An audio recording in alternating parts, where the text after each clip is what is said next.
السلام عليكم ورحمة الله وبركاته داوديال halkani waa CNA xaruntiisa dhexe ee magaalada Nairobi على soo gaaray hadii aad daawan jirteen barnaamijka doodii dunucda oo isbuuc walba idinku soo casuumi jirnay siyaasiyiin iyo waliba dad magac kule bulshada dhexdeeda isla markaana aynu isbuuc kasta ku falanqeyno waxyaabaha ka taagan guud ahaan geeska Afrika gaar ahaan Soomaaliya iyo waliba deegaanada ay Soomaalidu ku nooshahay isbuucan barnaamijka waxaynu ku eegi doonaa dawladda deegaanka Soomaalida iyo waliba siyaasadda ka taagan ee kacsan iyo waliba guud ahaan arrimaha Soomaalida barnaamijka waxa igu martiya Muxiidiin Aadan Shariif oo dhinacayga midig fadhiya iyo waliba sidoo kale Cabdicaziz Cabdi Gaaciye oo asagana sidoo kale barnaamijka qaybka aad iyo aad baa idin soo dhaweynaya soo dhawaada wandownahay mahadsanid aad iyo aad u mahadsantihiin soo dhaweynta wacan aad la siiseen waa tahay hagaag daawadayaal barnaamijkeena ayaynu haatanba si toos u sii gudagelaynaa barnaamijka inta uu hawada ku jiro ayaad waxaad ku daawan doontaan xaaladaha iyo waliba isbedelka guud ee ka dhacay dawladda deegaanka Soomaalida iyo waliba haatan xaalka sida uu yahay inaga oo ku jeexjeexi doono ama ku falanqeyn doono martida hadan gadaal ugu soo laabto aan ku bilaabo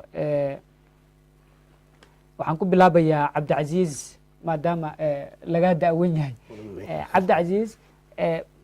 adoo raaliya waad ku mahadsan tahay casuumaadaanada aad naga aqbashay barnaamijkeena doodii dulucda su'aasha ugu horeysan ku bilaabanayno inta aanan guda gelin bal guud ahaan waxaad naga warbixaysaa siyaasaddii iyo isbedelka ka dhacay dawladda deegaanka Soomaalida masha Allah waad mahadsan tahay horta soo dhaweyntii iyo wareysiga aad naga qaadaysid labadaba intaba aad baad mahadsantihiin khaasatan idaacadda iyo maamulkeeda iyo wariyaasha codka naga qabanaya intaba haddaan wax yar aan guda galo deegaanka Soomaalidu ay degto ee Ethiopia iyo waxa maanta ka socda wixii ka jiri jirayna wax macruuf ah oo maaragtay dib fara badan baa jiri jiray inkastoo oo bini'aadmigu dhinacyana la fiirfiiriyo oo wax wanaag iyo wax noocaas ay dad sheegaan haddana wax kasta waxaa ka aakibsan mar haddaan dadku nabad haysan aniga hadda kula hadlayo deegaankaas aan ka soo jeedaa waxaan ahay cimri qaxooti nolosheedii inta ugu badnayd waxaan ahaa qof exile ah oo qaxooti ah oo mar Soomaaliya qaxooti ku ah haddana Kenya ku sii ah almost waqtigayga oo dhan waxaan ku dhameystay maxaan ku dhahaa cimri qaxootino waxa ila mid ah isbedelkan haatan ka dhacay waxaad isleedahay waa mid ay bulshadu u baahnaayeen waa mar kasta isbedel inuu dhaco meel kasta oo dawladda ka jirto inuu isbedel ka dhaco waa wax muhiim ah waayo waxun baa saxmi ama wax hore baa khalad baa dib loo akhrin hadda aniga message-ka aan caawa wato wuxuu ku saabsan yahay madaxweynaha waata waa u maan doonaa madaxweynaha isla su'aashaasi Shariif ama Muxiidiin oo Shariif ku magac dheer isbedel ayaa dhacay oo waxa isbedelay maamulkii dadka qaar waxay aaminsan yihiin in aanan isbedelkaasi loo baahnayn halka in badanna ay soo dhaweeyeen wallahi runtii kan ka hadalno waxa weeye isbedelka waa mid loo baahnay sababtay tahay Soomaalidu aniga horta in badan dhul badan waan maray oo dhulka Soomaalida ay leedahay in badan baan maray oo Hargeysa Burco Laascaanood Gabihaan waan wada maray Wajaalay horta ninkan ka soo qaado macnaha Soomaalida Ethiopia ku sugan iyo Soomaalida ku sugan Somaliland ku sugan Soomaalida dhinaca kale meel kale ka timaaday horaan horta may marxalad ma wacnayn sababtay tahay nin Soomaaliyeed ayaa imaanaya dhulkiisu imaanaya sababtay tahay waxaan aaminsan anigu Soomaali waxaan ku yiraahdaa Ogaadeniya dhulka Ogaadeen waa dhul Soomaaliyeed leedahay hadda jir laakiin horaan markuu haystay madaxweynihii hore markuu haystay Cabdillahi markuu haystay Cabdi Maxamuud Cumar markuu haystay waxaa jirtay dadku waa kala macnaha dadku way kala qaybsanayeen hadaad meel kale ka timaaday waxa lagu laqamay sida ajnabi adigoo Soomaali marka laga hadlayo tusaale ahaan kale deegaanada aad magacooday deegaanka Somaliland iyo midka Soomaalida ismaamulka sax waa tahay markii hore way kala xirnaayeen meelada way kala xirnaayeen si bay u kala xirnaayeen sababtoo adigu qof halka ka yimaaday oo u yimaaday caafimaad go'aansanay dhulka Soomaaliyeed caafimaad kuma wacno Ethiopia caafimaad bay leedahay dadku caafimaad bay u aadaan soo waxa jirtay dad inay macnaha la takooro dadkii inta la takooro dadkii si ajnabi ha la dhaqmo shandadahooda dhulka lagu tuuro dharkooda la kala firdhiyo ay la jirtay laakiin iminkadan horta soomaalidii way isbedeshay iminkadan dadka soomaalina ma la dhaqmi jirin waxaa u dhaqmi jirtay askartii joogtay u dhaqmi jirtay waa tahay oo kaalin buuxda ka haystay madaxweynaha marka isbedelkan waa mid loo baahnaa Isbedelkan hore waa- ayaan u soconaynaa bal aan kugu soo celiye waxaad noo sheegtaa sababaha keenay isbedelkaasi horta dee wax walba limit buu leeyahay wax kasta oo jira awood kasta oo uu leeyahay hadduu xoog badan yahay haddii maxaan ku dhahayey uu rajiim wakti dheer soo qaatay uu yahay wax walba waxaa jirta limit waxaad kor u socotid meel aada dhaafaynin baa jirta meeshaa markaad gaadhidna waxaa lagaa sugaa waa hoos inaad u socotaa marka horta anigu ku dheeraan mahayo rajiimkii hore iyo wuxuu ahaa iyo laakiin waxaa dhammaaday waktigiisii baa dhammaaday isbedel baa dhacay markastana isbedelka saan hore kugu sheegay waa loo baahan yahay waa tahay weli ma degano siyaasadii waan u deegaanka soo socdaa bal ka warna ayadana way jirtaa in aysan deganayn oo aysan ka deganayn xagga federaalka aysan ka deganayn xagga qowmiyadaha deriska la-ah iyo ethoobiyaanka kale ah aysan ka deganayn siyaasiyiin kale oo fara badan oo soomaalida laftigeeda ah oo dee qofna lama dhihi karo hanka muxuu hayaa ama wuxuu rabaa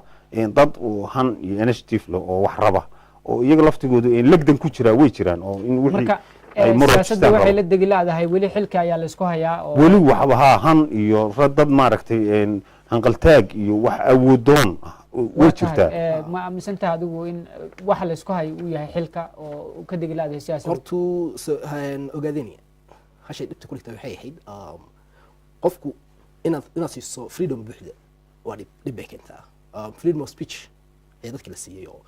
dadkii waa kii uu yidhahday madaxweynaha si walbana xagada madaxweynaha haddan Farxad haysta. haya mustafa mustafa waa kii sida dadna xagada waa aniga ogolaanay waxay keentaa markaad freedom of speech qofkii aad siiso waxay keentaa marxalado waxay keentaa dhibayso bulshadii dhibayso waxay keentaa waxaan ku yidhahda isjiid fara badan bay keentaa dowladdii hore qasha ku wacnid waxaa weeyaan qof ma hadli jirin qofna ma hadli jirin oo kusaa adigu dowladda ka hadla ma dhici jirin marka waxaad is leedahay waxaa ka qayb qaadanaya degenaansho speech- la-aanshaha freedom of speech ka in qayb qaadanaya. hadalkii qof kasta la dhahay saarta u hadal bal ka waran arrintaasi ma is leedahay dadkan la fasaxay ee la yidhi qof kasta fikirkiisa ayuu xaq u leeyahy inuu ku cabiro waxa maskaxdiisa ka guuxaya ama uu aaminsan yahay inay degenaansho la-aan keenayso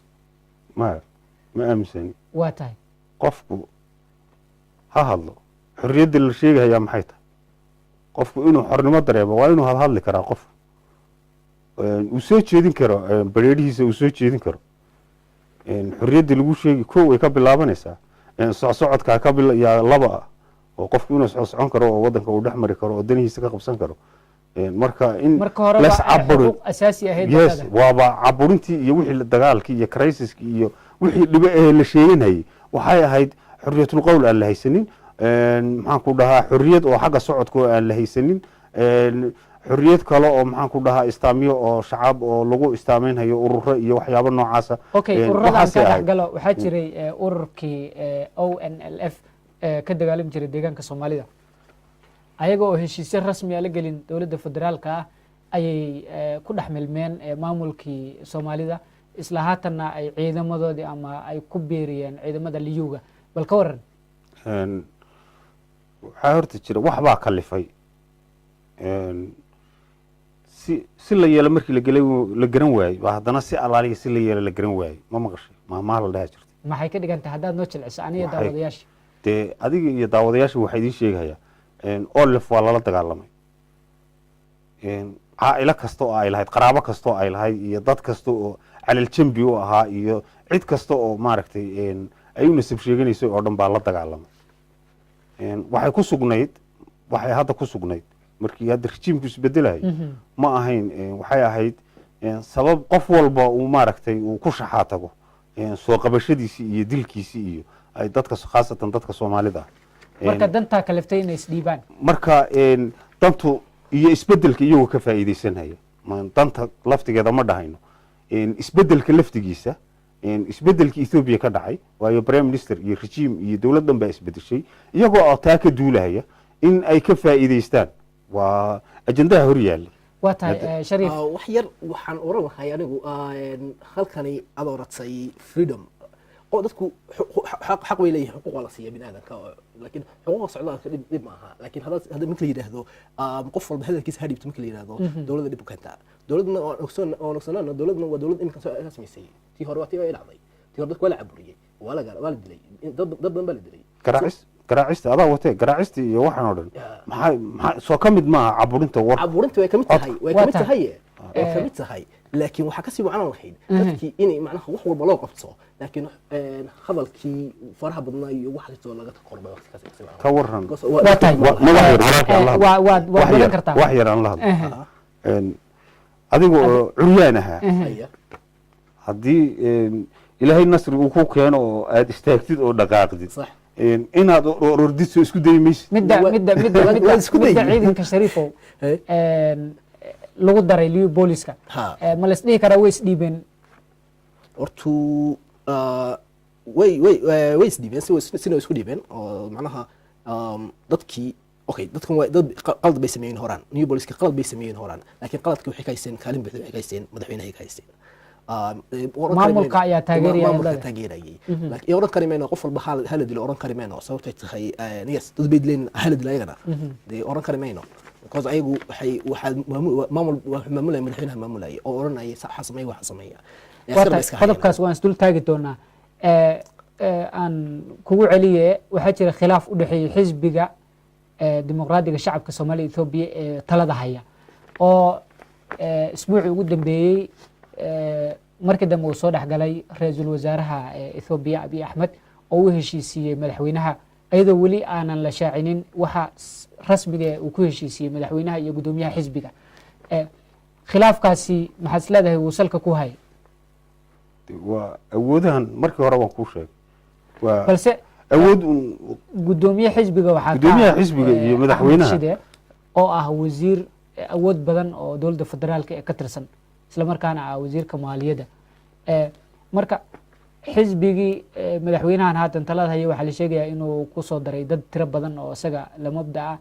isla markaana dadkii la takoorayo ka mid ahaa xisbiga horaan oo dad badan lagu soo daraya dadna laga bixinayo khilaafka ma la isdhihi karaa arrimahaas ku saleeya طبعا horta gudoomiyaha xisbigu waa wasiirka federaalka ah annaga waxaan ka rabnaa wixii federaal nagala jira ee xaqa dawladda dhexe ee federaalka wixii kala jira dadkan inuu wasiirku ka keeno dawladda dhexe ee federaalka inuu ka keeno awoodiisii iyo wixii alla siiyey maaragtay mansab ahaa ee dadka magaciisa uu ku helay iyo regionka uu ku helay in uu khilaaf dib ugula soo noqday aad baan uga xunnahay markaan waa in madaxweynuhu uu u madax banaanaado shaqada deegaanka ka socota isla meeshaasi maadaama wasiirka ka tirsan heer federaal ee Axmed Shide uu yahay wasiirka maaliyadda isla markaana uu yahay gudoomiyaha xisbiga ma isleedahay inuu faraha ka qaado oo uu madaxweynahan ciduu rabna ku soo daro ciduu rabna uu ka bixiyo hortu anigu waxaan oran lahay fikradayda qof walba fikradiisa ma qariibto waxaan oran lahay anigu hortu Soomaalidu waxay ku wacan tahay inay isgacan qabtaan qofkan inta uu faa'iido ku keenayo oo meel kale faa'iido ka keenayo ma aha inaad ka hor istaagto faa'iidada macnaha adigu faa'iido ku keenayo qofka u geyn maayo guriga hooyadiis geysan maayo ma guriga abiyo geyn maayo qof reerkiis u geyn maayo dee wuxuu keenayaa dadkii deegaanka goobta ku ahay buu keenayaa so waxa wacan had iyo jeer inay qofkii aad macnaha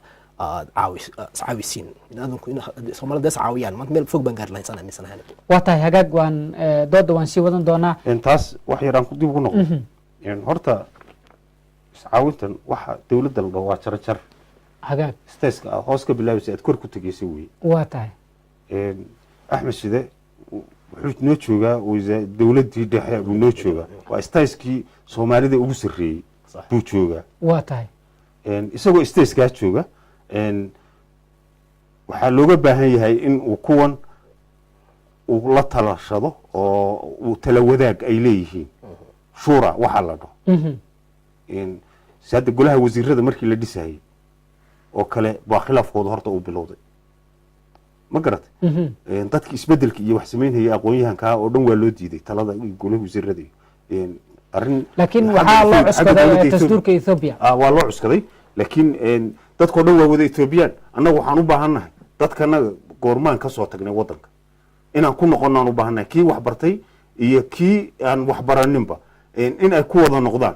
dhulkoodii ay ku wada tagaan aqoontii ay barteen ay ugu shaqeeyaan level kastoo ay yihiin laakiin discrimination soo laguma samayno markaa marka waxaad aaminsan tahay in discriminationkuba uu markaa bilowday golaha wasiirada iyo dastuurkan la sheegayo ee qodobka yaaba discriminationka abuurayba waayo dadkii janjigan ka qayb qaadan lahaa oo dhan waa la diiday waa la hor istaagay derbi baa lagu xidhay iyadoo dana gooniya lagu ilaashanayo iyo dad horey naasnuujin waa tahay shariif waan isku soo laaban doonaa bal aan fiirino gudoomiyaha xisbiga dimuqraadiga shacabka soomaalida Ethiopia oo sheegay in ay ka heshiini doonaan ama inta badan ay ka heshiiyeen waxyaalihii ay isku hayeen isaga iyo waliba madaxweynaha dowladda deegaanka Mustafa waxaanu maanta si wada jir u galay golaha kabinetka deegaanka Soomaalida iyo odayaal dhaqameedka deegaanka ayadoo aan ka wada hadalay dhawaanahan madmadowgii hogaaminta sare soo gashay iyo khilaafaadkii ka abuurmay sidii loo soo afjaray iyaan hogaamisan ahaan baan uga caddaynay odayaasha iyo dhammaan xubnaha kabinetka waxaa la ogsoon yahay isbeddel guud dalkoo dhan inuu ka socdo iyo deegaankaba isbeddelkaas siduu ku waari lahaa hogaamin midaysan oo shacabka mideeya isbeddelka la wadana siduu sii xoogaysan lahaa waxyaabaha looga baahan yahay ayaan ka wada hadalay marka ayadoo reformka shaqooyinka dowladda la sii xoojin doono reformka xisbigana in muhiimad weyn ay leedahay aan sii adkeyn doono ayaa laga wada hadlay marka cabinet inuu si buuxda u shaqo galo shaqooyinkiisa horumarinta caadiga iyo maamulka suuban ayaa laga wada hadlay taasi marka waa la sii xoojin doonaa xagga odayaal dhaqameedkana si wada jir midnimada ummadda Soomaaliya sidii loo ilaalin lahaa isbeddelka deegaanka ka hirgelay sidii u xoogaysan lahaa hogaamin midaysan ummadana si buuxda u hogaamisa in khilaafaadka jirana si sharci iyo nidaam ummadba lagu xaliyo ayaa lagu sii adkeeyay taasna marka midaan sii xoojin doono shacabku waxaan faraynaa in nabadgelyada shaqooyinka horumarinta iyo maamulka suuban in la sii xoojin doono shaqooyinka xisbiga reformka shaqooyinka dhimanna in la sii dhammaystiri doono waa tahay agaag daawadayaal weli barnaamijka ayaan bartamaha kaga jirnaaye shariif waad maqlaysay gudoomiyaha waxa uu sheegay in ayagu ka heshiinayaan khilaafka u dhaxeeyay isla markaana wax badan ay weli dhiman yihiin maxaa is dhihi leedahay adigu horta waa talaabo wacan buu sameeyey talaabo wacan weeyaan macnaha in la wada heshiiyo dadku inay iscafiyaan wada heshiiyaan sidaas ay wax lagu qabsan karaa laakiin haddii qof walba carqalad qofka kale ku noqdo u malayn maayo inay hor loo soconayo waa tahay aan kugu soo celiye intaynan khilaafka ka bixin madaxweynaha dowladda deegaanka Soomaalida Nairobi u imaaday waxaa xaflad weyn ay ka dhacday magaalada Nairobi oo xisbi niman ama dad badan oo mucaarad horaan dowladda ku ahaa isku imaaday oo dulmidiid ay sheegeen inay aad u taageerayaan madaxweynaha markii uu ka degay jigjiga si weyn ayaa loo soo dhaweeyey ma isleedahay Nairobi harka badan baa u yaala madaxweynaha oo aad baa looga taageeraa طبعا madaxweynaha iyo deegaanka Soomaalida intaba waa laga taageeraa Nairobi iyo Kenya intaba dadkaas Somali state degan berigii hore Soomaaliya bay dulucdoodu ooli jirtay hadda waxay taalaa Kenya iyo Nairobi aad baa looga taageeraa waa qodobka aan rabo inaan ka hadlo dulmidiid iyo fariintayda caawa waa tahay ku saabsan madaxweynaha iyo maxaan ku dhahaa xisbiyadan lagu dhawaaqayo madaxweynaha waxaan ka rabnaa horta wuxuu ahaa nin activist ah oo wax qorqora wuxuu dhaliili jiray maamulkii hore iyo xafiiska uu hadda joogo waa tahay dabcan wuuna la soo shaqeeyey madaxweynihii hore ilaa iyo heer wasiir ku-xigeen wuu la soo shaqeeyey kadib intuu ka tegayna wuu dhaliili jiray xafiiska oo wax fara badan ba qoraaladiisu way yaalaan oo way daadsan yihiin YouTube iyo meelaha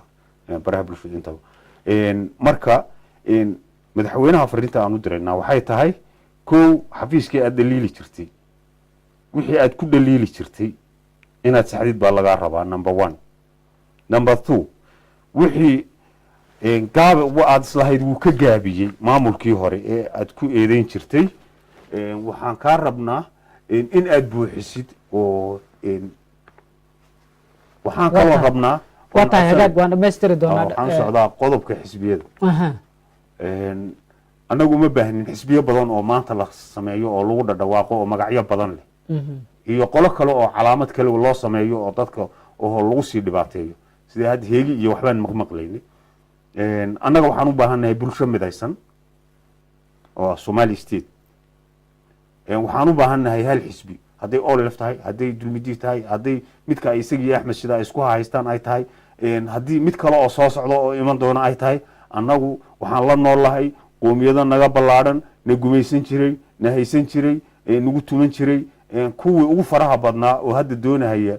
dhul ballaarsi iyo maxaan ku dhahaa wax kaleeto uu ku jirana waa tahay waan xuduud baan leenahay hagaag bal haatan aan daawano aan falanqeeyo waan kugu soo laaban doonaa madaxweynaha dowladda deegaanka Soomaalida Ethiopia oo asagana ka hadlay khilaafka u dhaxeeya asaga iyo waliba hogaamiyaha ama madaxa guud ee xisbigaasi sidaad la socotaan tan iyo markii isbedelku ka hana qaaday deegaanka Soomaalida 5 bilood ka hor shacabku waxay muujinayeen taageero ballaaran oo dhinac walba ah iyo hooba ah hase ahaatee waxaa soo noqonayay arrimo caqabadooyin jiray oo la xidhiidhay in isbedelku si loo rabay uuna hore ugu soconin kala aragti duwanaansho la xidhiidhay sidii maartay dib xisbiga loogu yeegleyn lahaa jirtay arrimahaas oo markii dambe keenay in maartay xogaa saxaafadda iyo ay galaan isku maartay kala hadal fara badan taas si wanaagsan inaan uga xaajoodno ayaa sabab u tagnay dhammaan wixii jirayna waa isku soo afgaranay waxaan hadda rajaynaynaa in si dhaqso ah maartay isbedelkii loo dardargeliyo oo ummadda looga faa'iideeyo si dadku ay maartay u dareemaan deganaansho siyaasadeed iyo mid amni oo xoogga loo saaro dhanka horumarka kala aragti duwanaanshahaas jirtay waxaa dhex booday oo damca inay ka faa'iidaystaan shabakad hadaagii xukuumaddii hore iyo dadkii tacadiga ku sameeyay shacabka iyo dadkii ka taajiray dhiigga shacabka oo weli sii daba socda dhaqanadii xunxumaa ee ahaa in lagu wareegaysto xafiisyada ciidamada iyo xafiisyada federaalka iyadoo dadka lagu dacweynayo mas'uuliyiinta deegaanka lagu dacweynayo waxaalihii shacabku ay dalbanayeen ee u baahnaayeen oo ay ka mid tahay Soomaalinimadu oo ay ka mid tahay in dulmiga la diido iyo halganku oo ay ka mid tahay diinta iyo akhlaaqda wanaagsan in la taageero waxaalahaas iyadoo dadka lagu dacweynayo shabakad u badneed dad maaragtay ka faa'iiday dhiigii shacabka intii maaragtay dhiigu daadinayay tacadiyadu socdeen iyagu qandaraaso iyo miisaaniyad iyo lacag ka heli jiray oo haddana u tafaxaytay inay sii wataan dhaqanadii noocaas ahaa yaa ololayaal fara badan oo ka dhana xukuumadda ka waday Addis Ababa iyo dhulkaas iyaga oo si khaldan u soo dhigayay xaqaa'iqa ka jira deegaanka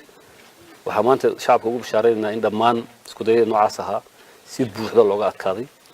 shacabkuna maanta laga bilaabo uu fil doono in isbedel dhab ah oo dhinac walba dhinac siyaasadeed mid amni iyo mid horumarineedba loo jihaysan doono waxaan ugu baaqaynaa mar kale dadka noocaas ee akhlaaq xumada iyo dhaqan xumada wiiqaysa midnimada ummadda Soomaaliyeed ka shaqeynaya inay ka waantoobaan haddii ay ka waantoobi waayaan waxa mas'uuliyad naga saaran tahay in si isbedelkan uu taabagalo talaabooyinka loo baahnaa ka qaadano taana waxaan rabaa inaan shacabka u cadeyno inaan dib looga waaban doonin waxaan aad iyo aad u mahadnaqaynaa shacabka deegaanka Soomaalida oo si buuxda isu garab taagay xukuumadda muujiyayna wadaninimo aan hore loo arag iyo isku duubni aad iyo runtii maartay loogu farxo wax kastoo caqabado dhacana waxa laga faa'iidaa faa'iidooyin ba ka yimaada marka iska qabsiga hadda jira waxaan ka faa'iidnay in dadkeenu ku midoobaan aragtidoodana ku muujiyaan inayna maanta u baahnayn in dib loo noqdo oo dadka lagu maartay dhaqamadii jawaasisnimada iyo wixii macnaha aan lahayn ee ahaa in dadka lagu caayo Soomaalidu aaminsan yahay diin buu aaminsan yahay inay waxalihii noocaas ahaa maanta ay noqdaan waxyaalo maartay ceeb ka noqdo shacabkeenu ay diidaan aad iyo aad baan ugu faraxsanahay guud ahaan inahaas ayaa ka soo baxay maalmaha soo socda insha Allah waxaan soo bandhigi doonaa qorshayaasha laga qaatay dhinaca dib u yegelidda iyo dib u habeynta xisbiga واتاها داوديال ولي برنامج كا قيبي سلحة أي نكوشرنا أما بعد iyo dulucda واتاها شريف waad maqlaysay madaxweynaha dowladda deegaanka waxa uu sheegay inay caqabado badan hor yaalaan oo isbedelkii socon la yahay caqabadahaasi maxaad adigu ku macnayn lahayd caqabaduhu waxaan ku macnayn lahaa anigu hortu waxa uu soo magac qaaday dad dowladdii hore ka tirsanay وجران ضد دولته قد خسرنا ومعناه ضد بني آدم هذا يجار حدونية أو حو معمولو دونية أو حو مسقو دونية هذا يجار مدحوينها يومي كذا وحو كل باقي وحاويان سنة من سنة نجو dad baa jira oo doonaya inay ka faa'iidaystaan wax walba oo macnaha u baahan ya waa tahay waxaa jiray in hortiis ay maamul talada soo hayeen oo wasiiro iyo xildhibaano badan ma u eg tahay inuu la shaqayn layahay oo isbedelkii iyo siduu rabay wax u socon layihiin way dhici kartaa way dhici kartaa inay siduu madaxweynaha leeyahay way dhici kartaa wasiiraha jiraan doonaya in la shaqeeyaan waxaan san aaminsanahay anigu waxaa weeyaan wasiirku wuxuu isku haystaa horta magaalo meel walbaa joogto sheeko yaraan ku galay siyaad barre baa wuxuu yidhi waxaa lagu yidhi nin adigu askari yar ah oo meel joogo isbaar ah joogo ayaa wuxuu yidhi siyaad barre yidhi wax aniga iga kibir badan ma laha markaasaa lagu yidhi may midba kaa kibir badan markaasa maalin buu siyaad barre wuxuu yidhi waxaan doonayaa dhammaan wax socon kara kafi baa jira wax soconayo ma laha bandow baa jira wax soconayo ma laha markaasa asagii ayaa gaari soo qaatay halkii askarigii u joogay ayuu soo maray markaasa inkasuu yidhi yaa wey askarigii yidhi markaasuu yidhi aniga wey adigana waa siyaad macna adiga soo deguu yidhi adigu baa xidhan tahay manaha wuxuu tusayaa inay sharcigu ka weyneen marka hadda xaggee iska qabanayaan sheekadan iyo waxay iska qabanayaan dadkii hore macnaha waxay doonayaan had iyo jeer waxay doonayaan inay sidooda u dhigtaan madaxweynuhu wuxuu doonaya si kale marka naftarkooda way la jaan qaadi layihin hanaanka cusub waa tahay haye horta mar haddii janji hadduu dhaco isbedel hadduu dhaco isbedelkaasi waxaa le soomaalida waxaa ku noqdaa garan laba nin kama wada qosliso nina wuu tegayay oo janjigii dadkii layska bedelay buu ahaa sarka aad iska bedeshay oo ayuu noqonayaa nina waa nin cusub oo new face iyo new vision oo maxaan ku dhahaa aragti cusub wata balse dadka qaar waxay aaminsan yihiin madaxweynaha dowladda deegaanka inuu aada ugu dhow yahay oo nalif isla markaana u xaglinayo dhinacooda ayna khilaafka badan siyaasiyiinta dowladda deegaanka iyo kuwa federaalka isku gafayaan arrimaha ay yihiin horta wax yar qarax gale ha dhamaysto horta olelef iyo madaxweynaha deegaanka iskuul ninkii deegaanka danayn haya inuu olelef iyo hadda sida systemka ay wax u yaalaan annagu madaxweynaha waxaan ka rabnaa hal xisbi oo midaysan xitaa olelef iyo maxaan ku dhahaa somali league iyo dulmidiid iyo kuwo kaloo la samayn doono iyo hal shacab iyo hal dal iyo hal xisbi baan ka rabnaa annagu wax midaysan baan ka rabnaa xisbiyada badan inta badan ku celcelisay in xisbi lagu maarmo bal hal xisbina hal dhib buu leeyahay sidii kenya qabsatay wax xasuustaa 90skii waxay hal xisbiyaa jiri jiray waa tahay halka xisbina waxay noqotay ku cesho may noqotay soo hal xisbi halka dib buu leeyahay oo ku ceshada baa dhici ku ceshada waa isku naca badana waa isku nacaya maya firi innaga waxaan nahay qowmiyad hal qabiil ah balse dadku way fara badan yihiin oo Soomaali la dhaho oo soo martay crisis badan oo hadda in ay waxan kaga gudbaan midnimadooda inay kaga gudbaan ay tahay haddii la dhaho hal la faaxiyo oo waxan qolo walba xisbi hal la timaado way dhacday hore bay u dhacday bayna ahayd marka in dadka la ururiyo oo midnimo Soomaaliya wax Soomaaliyeed baa ku filan hadda olaf waa laga eed sheegan jiray magac qabiil bay wadataa baa la dhihi jiray ma garan caqabad ma noqon karaa magacaasi hadda way noqonaysaa iska noqon waa laga sheegan jiray waa dad baa weligood ka sheegan jiray dadku xagga caafimaadka wax kama eegaan iyagoo hal eray u jeeda caqabad ka dhigahayeen olafna dagaal bay ku jirtay oo de waxna way dhibaateen waxna maartay iyadana dhib baa loo geysanayay marka caqabadu halkaa waa iskaga imanaysay laakiin haddii xagga wanaagga loosula jaan qaadayo madaxweynuhu ha u kaashado culimada odayaasha dhaqanka maxaan ku dhahaye indhergaradka aqoon-yahanada activistiyaasha dhammaan inta wax qorta iyo inta wax abaabusha kuwa gabayada curiya dhammaan isagoo isticmaalahaya dadkan inuu jiheeyo ha u istaago hagaag shariif xisbigan amaba xisbi horaan siyaasi ayuu ahaan jiray onalif haddana inay xisbinimadooda ku laabtaan dowladdu waa u ogolaatay waxay shaaciyeen inay doorashada ay ka qaybgeli doonaan soo socoto inkastoo dowladdu ay ka biidiiday federaalka ma isleedahay magacan ONLF in uu caqabad ku noqon doono oo siyaasadoodu aynan deegaanka ka socon doonin isla markaana aynan ku guuleysan karin madaxtinimadii iyo jawooyinka sare horta aan falanqayno waa maxay ONLF waa Ogaadenian National Liberation Front فهميسه او ال نف ممكن اوغادين Soomaalida gabiyahan marka ogaadeen ka soo qaato dib ay keenay gudoomiye waxay inta badan ku andacoonayaan in deegaanka ogaadeynaya la yiraahdo deegaanka ogaadeynaya waa la baxay oo British la baxay fahmeysa ogaadeen bal oran jiray laakiin ogaadeen markan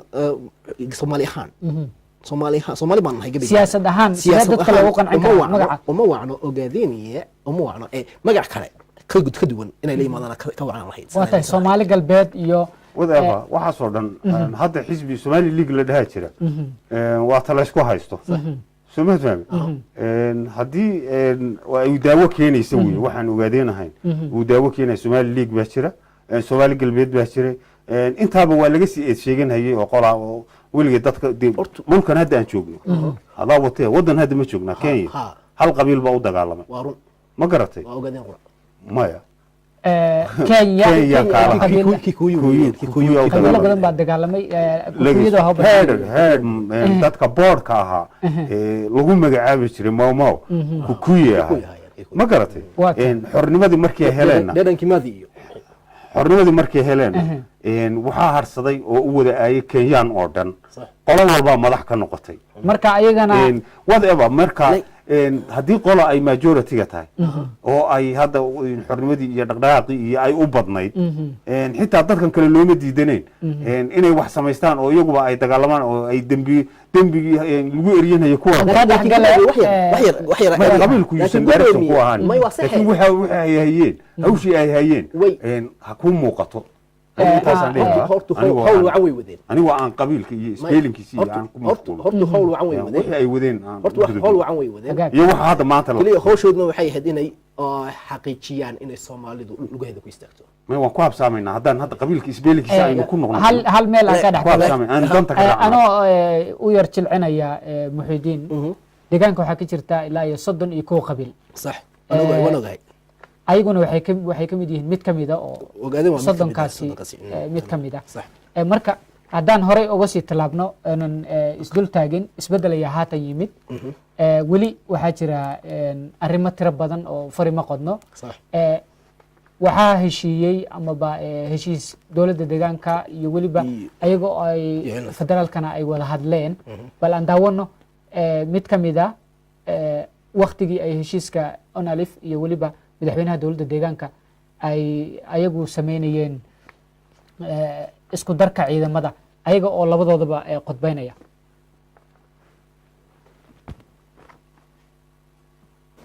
ururka ONLF wuxuu saad u ogtihiin waa urur u dagaalama xornimadoon isla markaana ah urur maaragtay ay ka tashigu ku dhagan deegaanka in dadka jooga ay ayagu ka tashadaan fikirkaasi fikir anagu aan la qabno weeyaan oo bulshada Soomaaliyeed ama ummadda Soomaaliyeed deegaanka ku nool in ayagu ka tashadaan oo iyagu ismaamulaan oo ay xor ahaadaan waa fikir anagu aan qabno fikirkaas marka inaan anagu fikirka la qabno naga dhabna tahay waxay wax weyn ka bedeshay wada hadalkanagi waayo anaga aragtidannada dastuurka Ethiopia waxyaalaha sida dowladda Ethiopia ay qiratay ugu waaweyn ka khaldana wuxuu ahaa inaan dastuurka lagu dhaqminba laguma dhaqmin iska daa arrimo waaweyn oo la xidhiidha ay ka tashi iyo qodobka 39 xitaa qodobadii ka sahlanaa kuwa ay ahaa qofka muwaadinka lama dili karo qofka muwaadinka lama xidhi karo qofka muwaadinka lama dhibaateyn karo yaa xitaa la fulin jiray fikirka dastuurkuna laba qaybood buu leeyahay mid waxa weeye waxa la yiraahdo constitution dastuur oo ah warqadda qoran buuga qoran weeyaan buuga qoran waxa kugu qoran weey midna waxa weeye dhaqanka dastuuriga constitutionalism baa kana leeyahay way kala duwan yihiin constitution iyo constitutionalism baa la kala leeyahay constitutionku waa buuga qoran weeyaan constitutionalismkuna waa ku dhaqanka haddii markaa ku dhaqankii ayna jirin oo wixii ku qorna aan la fulinayn lama odhan karo dastuur baa jira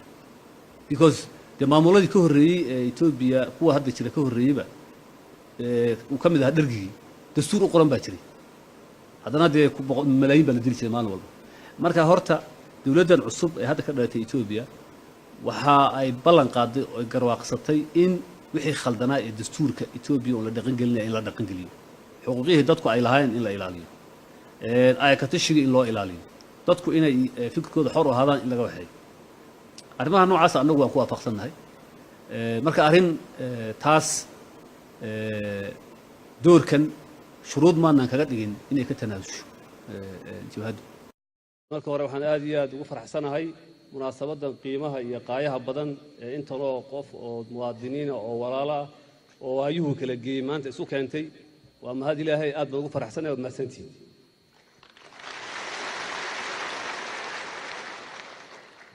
sidaad la socotaan deegaankeenna waxaa ragaadiyey colaado fara badan oo soo maray oo badankoodu aasaaskooda ahayd xaq raadis iyo xuquuq raadis iyo xornimo raadis taas oo shacabkan dhibaatooyinkii faraha badnaa ay soo jireen inay kaga baxaan ay ku rabeen iyadoo taas ay ka dhasheen colaado fara badan barakac dil xansuuq iyo dhibaatooyin aan la soo koobi karin waxaa ilaahay mahadiya in maanta aan marayno marxalad taariikhi ah oo haddii aan ka faa'iidaysano aan kaga gudbi karno dhibaatooyinka ayna soo maray waa cusub oo walaalnimo oo horumar oo nabadeed iyo wax la qaybsi qowmiyadaha kale iyo raadsi xuquuqaha inaga maqan ay noo farayso in maanta ilaahay uu sabab inooga dhigo inteena meesha fadhida waa arrin aad iyo aad muhiim u ah waana marxalad taariikhi oo runtii u baahan in la xuso oo ahmiyaddeeda iyo miisaanka ay leedahay kulligeen aan dareensanaano isbeddelkii dhacay waxaa isla markiiba ee uu keenay in ay dowladda cusub ku dhawaaqday in aynan ururada gobonnimo doonka oo ururkayagii uu ka mid ahaa inaynan ahayn ururo argagixisa inay ururadaas yihiin ururo xaqu dirir ah oo gobonnimo doona waxay ahayd tallaabadaasi albaab awal hore xidhnaa ayay ereygaas ama khudbadaasi yay furtay markay dowladdu arrintaa ku dhawaaqday isla markiiba waxay raacisay inay maxaabiistii faraha badnayd ee shacbiga soomaaliya ogaadeen ka tirsanaa in la sii daayo oo markiiba la sii daayo labadaas tallaabo waxay u horseedeen in gobonnimo ama in wada hadalkii iyo gobonnimada tallaabooyinkii loo socotay ay meel maraan labadaa tallaabo ama saddexdaa tallaabo markay dowladdii qaaday annagana golihii dhexe wuu fadhiistay golihii dhexe markuu fadhiistayna wuxuu ku dhawaaqay xabad jooji yuu ku dhawaaqay hagaag waa daawateen waxaad arkaysaa in madaxweynaha dowladda deegaanka iyo guddoomiyaha ONLF ay si weyn ula dhacsan yihiin in ciidamada la isku daray waxaa jira arrin kale oo iyadana aad maskaxda dadka ugu guuxaysa oo dadka badan loo cuskaday in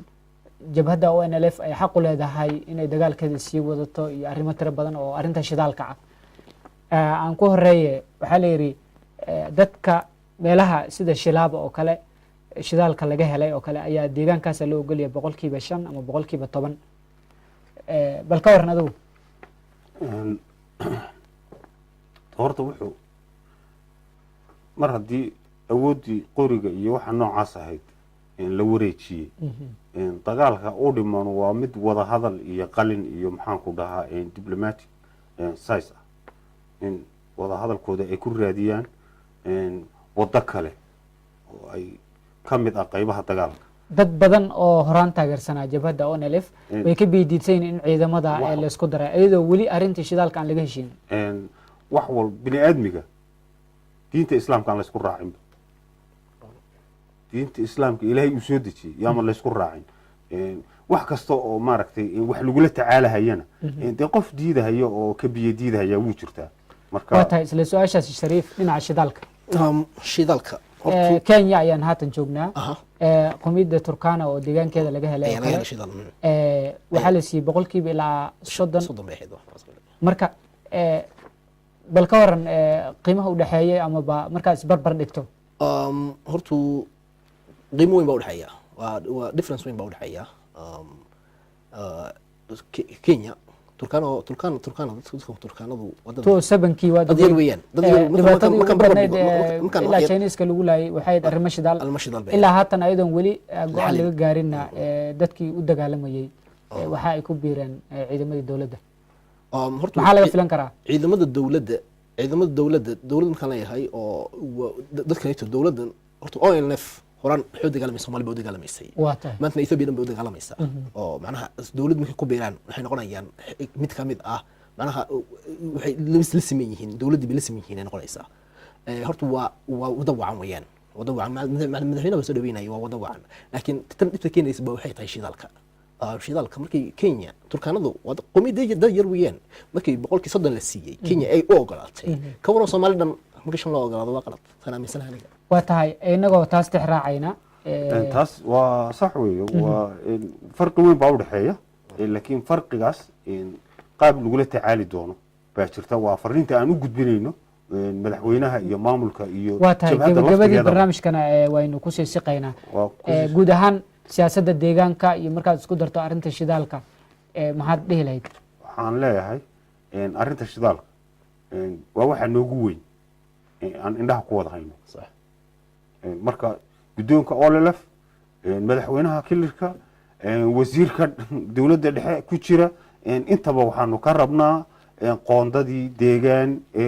la midka ah kuwa deegaanada la midka ee geeska Afrika ay qaataan oo kale kuwa la mid ah ka rabnaa iyo kuwa regional haddana loo sii ogolaado intaba waan ka rabnaa waa in meel la saaro arrinta shidaalku iyadoo oo tafactiran oo qoonda dhab ah oo ay ku qanci karaan bulshada Soomaaliyeed ee ku nool deegaankaasi waa in ay miiska soo dhigaan jabhadda guddoonkeeda maxaan ku dhahaa xubnaheeda golaha dhexe madaxweynaha dowladdiisa wasiirka dowladda federaalka ka tirsan Axmed Side dhammaan waxa aanu ka rabno ee aan u gudbinayno waxa weeye ee aan uga fadhinay indhaha aan ku hayno ee xasaasiga ah wuxuu yahay waa qodobka shidaalka meel ha la saaro ha la cadeeyo heshiisyada Ethiopia lala galayna ha la cadeeyo oo la faacadayso ha sharaxdo oo ha fasirto waa warcad shariif waa waxyaalahaas barnaamijkii gabagabada ayaan soo gaarnay waan falanqeynay dowladda deegaanka iyo siyaasadeeda iyo arrimaha haatan ka taagan inta badan la isku hayo aad baad arrimaha bulshada ugu dhuundaleeshaa maadaama aad tahay waxa afka qalad lagu yiraahdo activist ama dadka arrimaha bulshada u ololeeya dadka dowladda deegaanka Soomaalida aad bay ugu kala aragti duwan yihiin dhinaca shidaalka oo kale guud ahaan xaaladda adoo qiimeynaya ma kula tahay shidaalkii oo la tijaabiyay xilligii uu xilka hayay madaxweynihii hore Cabdi Maxamuud Cumar lagu tijaabiyay qabri dahar in haatan ay u egtahay mid laga aamusay isla markaana lagu daayay sidii dowladda ay sheegto ahayd 5% ama 10% in la siiyo dadka meesha laga soo saaray kaliya ما هين كلينا شبقولك شن لصيه دتك waxay ahayd ka badan la siiyo oo dadka loo qoondeeyo sababtoo tahay dhulka laga helay waa dhul Soomaaliyeed baa laga helay dhul Ethiopian laga ma helin dadka ka shaqeynayna waxay ahayd inay noqdaan dadka Soomaaliyeed themselves inay noqdaan bay ahayd laakiin way socon weyday Shiina ay doonaya goobkii inuu ka shaqeysto taas waxaan arkayaa anigu waxaan waxaan arkayaa taas inay caqabad weyn u keeni doonto dadka Soomaaliyeed ayna caqabad weyn u keeni doonto magaalada dalka Ethiopia ee caqabad weyn ku keeni doonto iyo horumarka oo ka soo horjeeda horumarka Soomaaliyeed ka soo horjeeda waa tahay hal mar aan daawano madaxweynaha dowladda deegaanka Soomaalida oo asagoo ka hadlaya arrimaha shidaalka arrinta la xiriidha khayraadka deegaanka waa mid aan anagu shakhsiyan Mustafa ahaan ana fikir anu aan leeyahay inaan ku hadlo qasab aan ahayn fikirka aan leeyahay kaliya ma aha waxaan ku hadlayaa waxa weeye rabitaanka dadka deegaanka jooga ee marka magacooda aan sheeganay mas'uulka ah waxaanu ka darisanahay dadka deegaanka jooga in arrintaas ay tahay arrin ku weyn iyaga waana arrin mustaqbalkeena iyo nolosheena ku xiran tahay sidaa daraaddeed arrin si sahlan aan ku eegi doono ma aha sida aan u sheegay jaraa'idka reer galbeedka maalintii dawladda ee saxaafadda waddanka soo baxday annagu waxaan rabnaa in arrintaas dib loogu noqdo maadaama dastuurka Ethiopia ayna ku qornayn sida ay maamul goboleedyada iyo federaalka u qaybsanayaan kaliya waxaa ku qoran 5% ama 10% waxaa la siinayaa meesha uu ka soo baxayo shidaalku goobta gaarka oo hadda inaga xaggeena kale waxay noqonaysaa shilaabay noqonaysaa ama iyo elal iyo agaas laakiin deegaanka Soomaalidu waxa uu ka helay ma qeexna fikrahan annaga waxaan rabnaa in arrintaas ku halgano oo aan dadkanaga sheerka ay yeelanayaan iyo si weli mug weyn leh aan uga doono dowladda federaalka waa tahay hagaag qaybihii dambe ee barnaamijka ayaynu soo gaarnay waad maqasheen madaxweynaha dowladda deegaanka naftarkiisa kuma qanacsano qoondadaasi barnaamijka qaybihiisii ugu dambeysay ayaan soo gaarnay muxuu yahay dardaarankaada anigu dardaarankayga wuxuu ku aadsan yahay madaxweynaha waxaan ku leeyahay shalay wixii dhacay laga gudub macnaha waxaa weyn baahan nahay hore u socayaan aad aad mahadsantahay sidoo kale anigu madaxweynaha message-ka aan u soo diray horta fariinteedu caawa madaxweynahayba u badnaan lahayd laakiin toobinkaa ka duwanaa waxaan u baahanahay horta toobin kale oo madaxweynaha ku aadan oo fariin gooni aan u hayo waada tahay fursad aan ku siin doonaa fursad inaad ii siisaan madaxweyne maanta waxaad joogtaa waa xafiiskii aad eedan jirtay eed wax ka qori jirtay waxa aan kaaga fadhinaa wixii aad taban jirtay waxqabad iyo horumar wixii aad taban jirtay baanu kaaga fadhinaa inaad fulisid waxaanu rabnaa dad midaysan iyo dal aad wax u qabatay shuruucda laga soxo xuduudaha laga soxo amniga laga soxo ayaan madaxweynaha u gudbinayaa dadka bulshada Soomaaliyeed ee deegaanka ku nool waxaan u gudbinayaa inay Ilaahay ka baqaan aad aad mahadsan tahay aad aad mahadsantiin sida sharafta leh barnaamijka nagu soo ajiibteen oo mahadsantiin hagaag daawadayaal barnaamijkeena ayaa intaasi aynu ku soo afmeerina barnaamijka dooda iyo dulucda oo isbuuc walba aad daawataan inaga oo arrimo kala duwan ama waxyaabaha taagan markaasi ku falanqeyno barnaamijka maanta ayaa waxaa marti igu ahaa Muxiidiin Aadan Shariif oo dhinacayga midig fadhiya iyo waliba Cabdulcaziz Cabdi Gaaciye oo asagana sidoo kale ah Somali Association Peace Elders gudoomiyahooda ama xubin sare oo ka dhaqdhaqaaqa daawadayaal guud ahaan intaasi aynu ku soo afmeerno barnaamijka dooda iyo dulucda anigoo Xasan Mukhtaar Axmed waayeelka ayaa idin la socodsiinaya tan iyo barnaamijkan kiisa xiga sidaas iyo nabadgelyo